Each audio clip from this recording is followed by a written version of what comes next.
This was the beginning of one of the darkest and most scandalous criminal cases of the second half of the 19th century.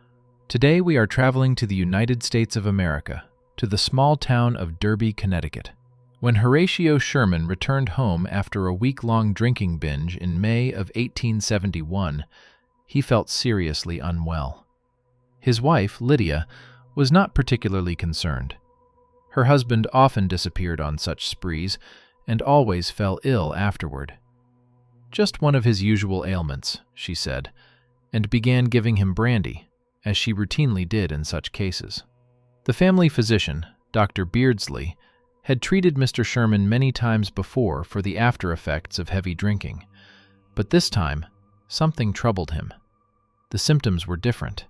Horatio's condition worsened rapidly, and 2 days later, he was dead. Dr. Beardsley insisted on an autopsy. A large amount of arsenic was found in the deceased man's stomach. What followed was an investigation that uncovered truly astonishing facts. It emerged that Lydia Sherman had been married twice before Horatio, and both of her previous husbands had also died under strange circumstances. There were no children left in her family. None biological, none adopted. Forensic examinations established the same cause of death, arsenic. 10 people, possibly more. Over the course of 7 years, from 1864 to 1871, newspapers dubbed her the Connecticut arch-murderess, a modern Borgia, and the poison fiend. Yet until her arrest, neighbors considered Mrs. Sherman a pleasant, respectable woman who was simply terribly unlucky, as death seemed to follow her family wherever she went. How was this even possible? How could a middle-aged woman, neat, devout, and church-going, remain unquestioned for so many years?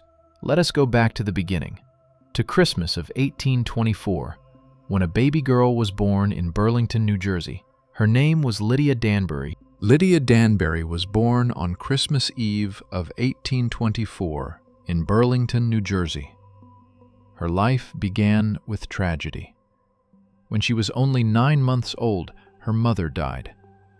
Her father soon remarried, and young Lydia was sent to live on her uncle's farm. Nothing in her childhood foreshadowed what was to come. She was an ordinary girl, raised in an ordinary family. She lived on her uncle's farm until the age of 16, helping with chores and learning how to manage a household. At 16, she moved to the city of New Brunswick to live with her brother. There, Lydia found work as a seamstress. She was neat, diligent, and skilled with a needle. She also became a member of the local Methodist Church. At the time, this was essential for any young woman who wished to be considered respectable. Contemporaries described the young Lydia as an attractive woman with striking blue eyes. Gentlemen noticed her, and she was well aware of it. It was at church that she first met Edward Struck. He was around 30 years old and worked as a blacksmith. Edward was a widower with 4 children from his first marriage. The age difference was noticeable, but by the standards of the era, it was entirely acceptable. A young woman marrying an established man who could provide for a family was the norm. They married when Lydia was about 20 years old and moved to New York City. New York was changing rapidly in those years. In 1845, the city established a metropolitan police force to replace the old system of night watchmen. The population was growing, the city expanding, and the old system could no longer cope. Edward Struck was offered a position as a police officer. It was a solid job with a steady income. The family moved to Harlem, to 125th Street. Lydia gave birth to 7 children, 4 daughters and 3 sons. The first, Josephine, died in infancy in 1843. Such tragedies were common at the time.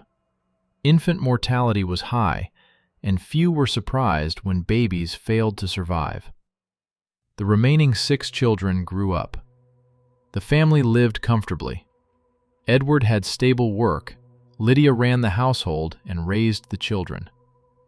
Neighbors considered the Strux an ordinary, respectable family. But everything changed in a single moment. Edward Strux worked as a police officer in New York City, and at first, life went well. The family lived in Harlem, the children were growing up, and there was enough money to get by.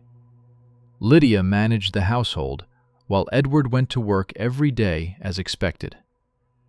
New York at the time was rapidly turning into a true metropolis. Its population was approaching 1 million. The city was expanding at an astonishing pace. New buildings went up, factories opened, and immigrants arrived from all across Europe. Along with this growth came rising crime. The police were needed more than ever. Edward Strux was an ordinary patrolman, simply doing his job. But one day, he was dispatched to an incident at a hotel ballroom. Edward arrived too late. By the time he got there, a murder had already been committed. A New York detective lay dead. Rumors began to circulate. People whispered that Strux had deliberately delayed his response, that he was afraid for his own life and chose not to rush to the hotel. Whether this was true or not remains unknown. But rumors have a way of shaping reality. An internal investigation was launched, and Edward was dismissed from the police force. For him, this was a catastrophe. He sank into a deep depression. A middle-aged man with a large family, 6 children of his own, and 4 more from his first marriage, had lost both his job and his reputation. Instead of looking for new work, he simply stayed at home. He spent most of his time in bed, doing nothing. Edward's condition continued to deteriorate. His former superior, a police captain, even advised Lydia to have her husband committed to a medical institution.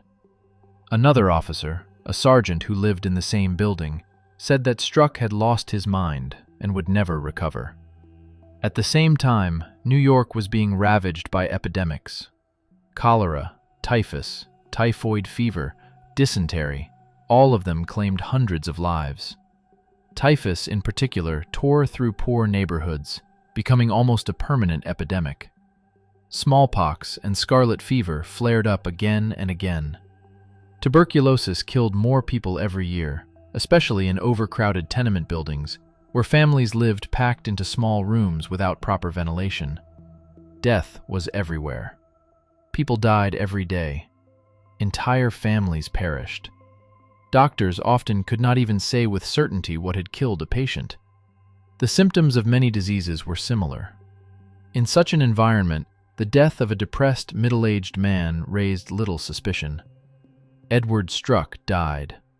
A doctor certified the death, wrote something in the records, and that was the end of it. Lydia was left a widow with 6 children to support. After Edward's death, Lydia was alone with 6 children. She had no money and no steady work. A widow with so many mouths to feed had little chance of finding a decent position. She had to survive somehow. Then new misfortunes began. Lydia's 3 youngest children, 6-year-old Martha Ann, 4-year-old Edward, and 1-year-old William, fell ill shortly after their father's death. The doctor diagnosed gastric fever. In New York at the time, this was common. Children fell ill and died constantly. Poor sanitation, contaminated water, filth, overcrowded housing. No one was particularly shocked when several children in one family were buried in quick succession. All 3 died, one after another. 3 older children remained. They were old enough to work and help their mother. The eldest daughter, also named Lydia, was 18. She found work as a sales clerk in a notion shop in Harlem. 14-year-old George began training as a house painter. The youngest, 12-year-old Anne Eliza, would soon be old enough to look for work as well. But George did not last long. He fell ill with what the doctor called painter's colic. At the time, paint was made with lead. It made coatings more durable and long-lasting, protected them from moisture and corrosion. Painters constantly inhaled the fumes, and lead entered their bodies. Lead poisoning was a known occupational disease. George was bedridden. He suffered for several days and then died in the winter of 1864. The doctor wrote painter's colic on the death certificate. It seemed perfectly logical. The boy worked with paint and was poisoned by lead. That same winter, the youngest daughter, Anne Eliza, also fell ill. She developed a fever. Her older sister Lydia even quit her job at the shop to stay home and care for her. It did not help. Eliza died as well. Of Lydia Sherman's 7 children, only one remained, 18-year-old Lydia, named after her mother. She began sewing hats at home, trying to earn at least some money. Soon, she too fell ill, and she died. All 7 children, 6 of them within just a few months. Neighbors pitied Mrs. Struck. Poor woman, how much grief she had endured. She had lost her husband and all her children.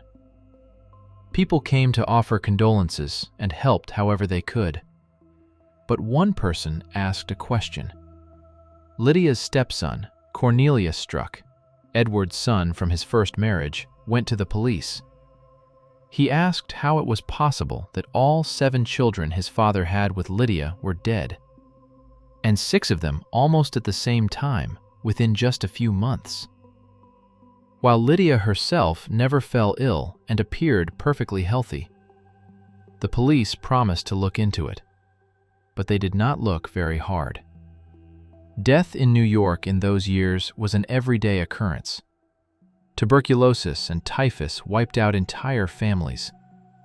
Children died frequently, especially in poor households. And Mrs. Struck was a respectable, upstanding woman. She worked as a nurse for a local doctor, a perfectly appropriate position for a widow. How could such a woman be suspected of anything sinister? Cornelia Struck's suspicions were dismissed. Lydia was working at a sewing workshop when one of the clients, Mr. John Curtis, happened to learn that she had once worked as a nurse. He immediately offered her a position. His elderly mother was in need of a caregiver. For Lydia, this was an excellent opportunity. Nursing paid better than sewing, and she would be able to live in the house of the elderly woman in Stratford, Connecticut. An elegant home, a respectable family, stability. Lydia moved to Stratford and began caring for Mr. Curtis's mother. Everything went smoothly, but after 8 months, she received another offer. A wealthy widower, Mr. Dennis Hurlburt, was looking for a housekeeper. Lydia accepted and went to work for him. Dennis Hurlburt was an elderly man, much older than Lydia. He lived alone in a large house and needed a woman to run the household. Lydia managed perfectly. The house was spotless. Meals were always prepared. Everything was neat and orderly. Only a few days passed before the old man proposed to her. "Marry me," he said. Lydia accepted. She was already over 40, a widow with no secure means of support. Hurlburt, on the other hand, was a well-off man with a fine home. For a woman in her position, it was an excellent match. They married. The residents of Stratford and of Fairfield County regarded the new Mrs. Hurlburt as a model wife. She was attentive and caring, devoted to her elderly husband. Neighbors saw her attending church, dressing modestly, and behaving properly in society. They lived together for 14 months. Then Dennis Hurlburt fell ill and died. In September of 1870, Lydia became the heir to his entire estate, a house valued at roughly $20,000, plus $10,000 in cash. For that era, it was an enormous sum. Lydia Hurlburt became a wealthy widow. She could have lived comfortably on that money and never worked another day in her life. But a few months later, a man approached her. Mr. Horatio Nelson Sherman was a mechanic with an excellent reputation. Recently, however, he had run into serious financial trouble. He was a widower with 4 children: 17-year-old Nelson, 15-year-old Ada, 4-year-old Nathaniel, and an infant named Frankie, not yet a year old. Horatio had been born in the same year as Lydia, on February 19, 1824. They were the same age. He asked her to marry him. Lydia did not agree immediately, but she liked Horatio and even offered to help him sort out his debts. In the end, they married. Lydia moved into his home in the small town of Derby, Connecticut, about 8 miles from New Haven. Also living with the family was the mother of Horatio's first wife, Mary, who remained in the house to help care for little Frankie. Soon after Lydia became the new Mrs. Sherman, the infant Frankie fell ill. A doctor came and examined the child, but nothing helped. The baby died. This meant that the grandmother, the mother of Mr. Sherman's first wife, no longer needed to stay in the house. With no one left to care for, she packed her belongings and left. 15-year-old Ada, Horatio's daughter, was a beautiful girl. Neighbors often remarked on it. She was pretty, well-mannered, modest. Young men in the area noticed her when she went to church or took walks. She seemed to have her whole life ahead of her. But Ada, too, fell ill. No one could understand what was wrong with her. The symptoms were unclear, and doctors were baffled. Her condition worsened, and soon she died. Within just a few months, Horatio Sherman had lost 2 children, and not long before that, he had lost his wife. Too many deaths in too short a time. It broke him. Horatio began to drink. At first, just a little, to dull the pain. Then more and more. He would leave home for days at a time and return completely drunk. All the money Lydia gave him went to alcohol. Lydia tried to fight it. She pleaded with her husband, reasoned with him, begged him to stop. Eventually, she managed to persuade him to seek help. At that time, the temperance movement was gaining strength in America.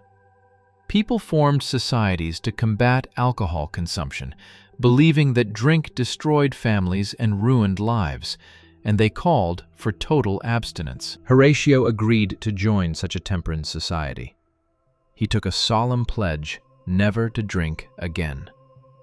For several weeks, he kept his word. He did not touch alcohol, came home sober, and even began working again. Lydia hoped the worst was over.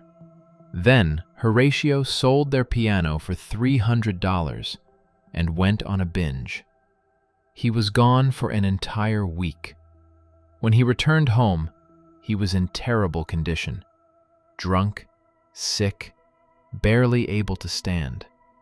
Lydia, as usual, began giving him brandy. That was what she always did after his binges, to ease his hangovers. But this time, Horatio grew steadily worse. He vomited violently and could hardly get out of bed. Lydia sent for Dr. Beardsley. The doctor examined the patient. Horatio told him, "It's probably just one of my usual illnesses." He had fallen ill after drinking many times before and assumed this was the same. But Dr. Beardsley was an experienced physician. He had treated Horatio Sherman before and knew what ordinary alcohol poisoning looked like. This time, the symptoms were entirely different. Something was wrong. The next day, Horatio Sherman died. Dr. Beardsley insisted on an autopsy. He sent the deceased man's stomach for chemical analysis to Professor George Frederick Barker of Yale University. The analysis took several weeks. The results showed a large quantity of arsenic in the body. Horatio's friends and relatives demanded that the bodies of Frankie and Ada be exhumed. The authorities agreed. Autopsies were performed on both children. Arsenic was found in their bodies as well. Then another body was examined. Lydia's second husband, Dennis Hurlburt, was exhumed from his grave in Stratford. Once again, arsenic. On June 7, 1871, Lydia was visiting relatives in New Brunswick when the police arrived and arrested her. The charge was murder. She was taken to New Haven and placed in jail to await trial. The trial began on April 16, 1872, and it was an event that extended far beyond the borders of Connecticut. The entire country followed the case. Journalists arrived in droves, and the courtroom was packed. People wanted to see with their own eyes the woman the newspapers had dubbed the Poison Fiend, the Connecticut arch-murderess, and a modern Borgia. But when Lydia appeared in court, many were disappointed. She looked utterly ordinary. No demon, no monster. Just a middle-aged woman, neatly dressed.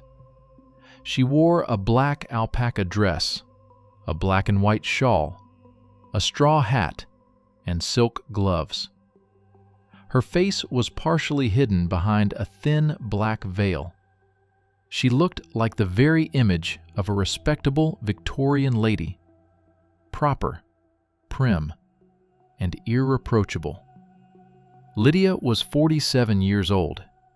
She behaved calmly, almost indifferently.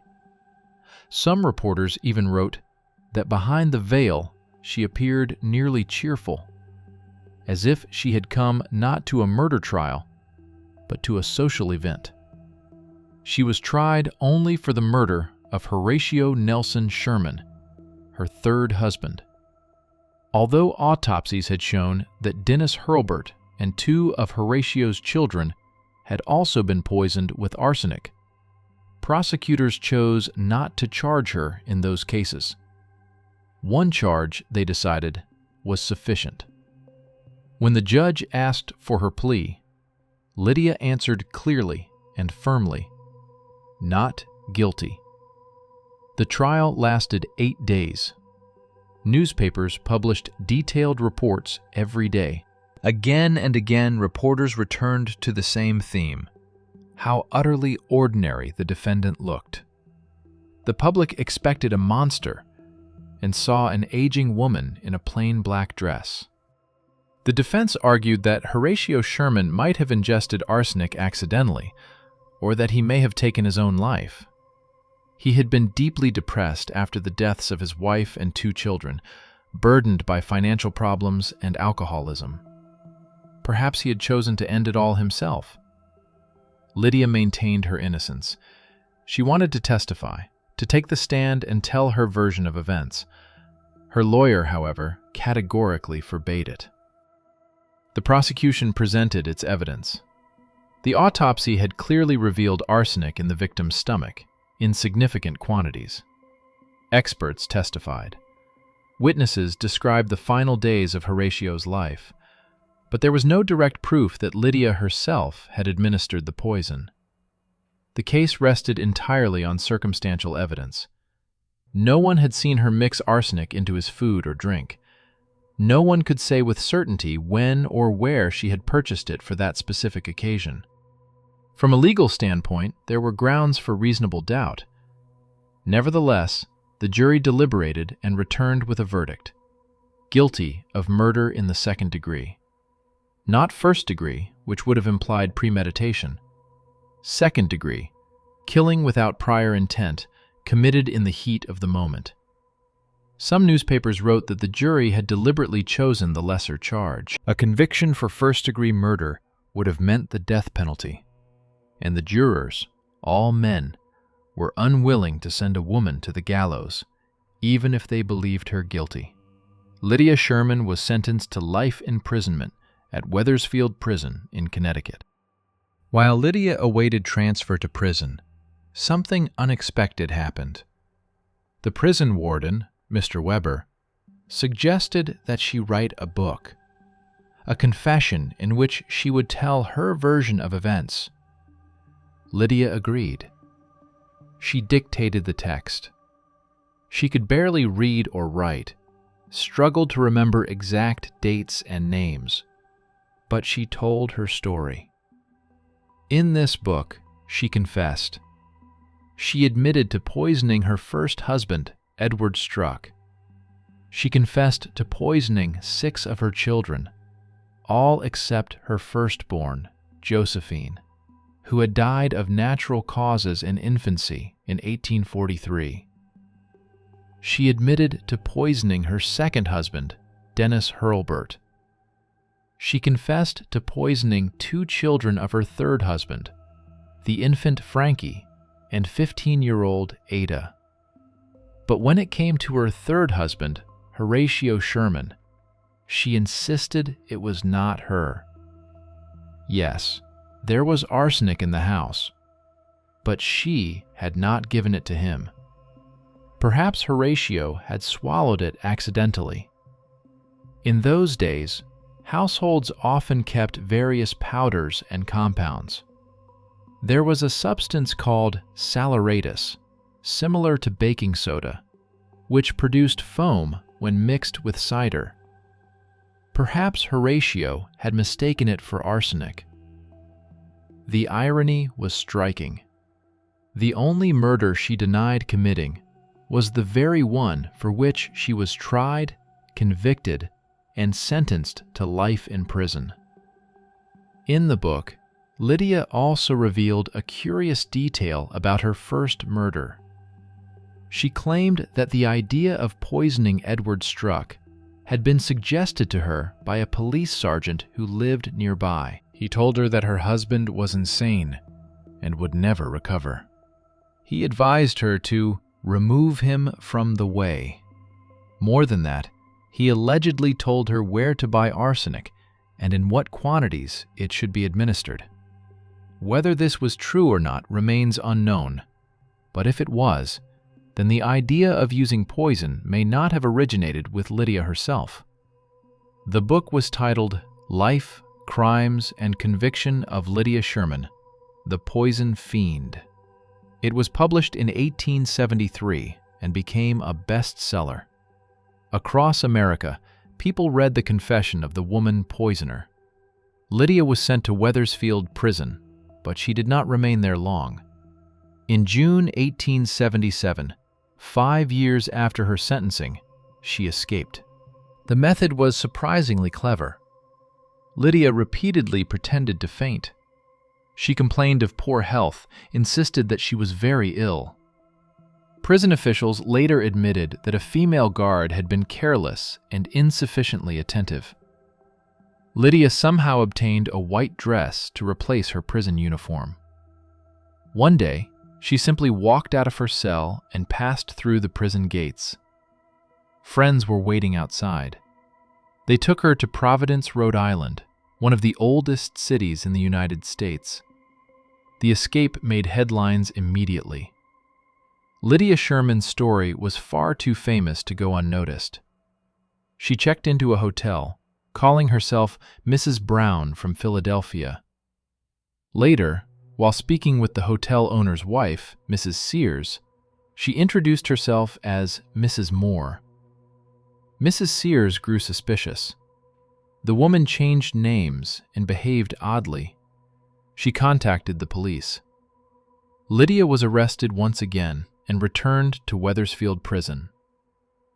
The book was reissued in 1878, as public interest surged following the escape. That same year, on May 16, 1878, Lydia Sherman died in prison. She was 53 years old. The official cause of death was listed as illness, though the exact details remain unknown. How many people died at her hands? Officially, she confessed to 11 murders, 3 husbands and 8 children. But many historians believe the true number of victims may have been higher, perhaps far higher. The case of Lydia Sherman became one of the most infamous in 19th century American criminal history. Books and articles were written about her. Her name became a byword, a modern Borgia, the poison fiend. These nicknames followed her into history. What drove this woman? Greed? Fear of poverty? A desire to rid herself of burdens? Or something else entirely? Something we will never know? There are no answers to those questions, only facts and a long list of the dead who surrounded her. Thank you very much for being with me today. I hope you found this story compelling. I look forward to your comments and feedback, and I'll see you in the next episode.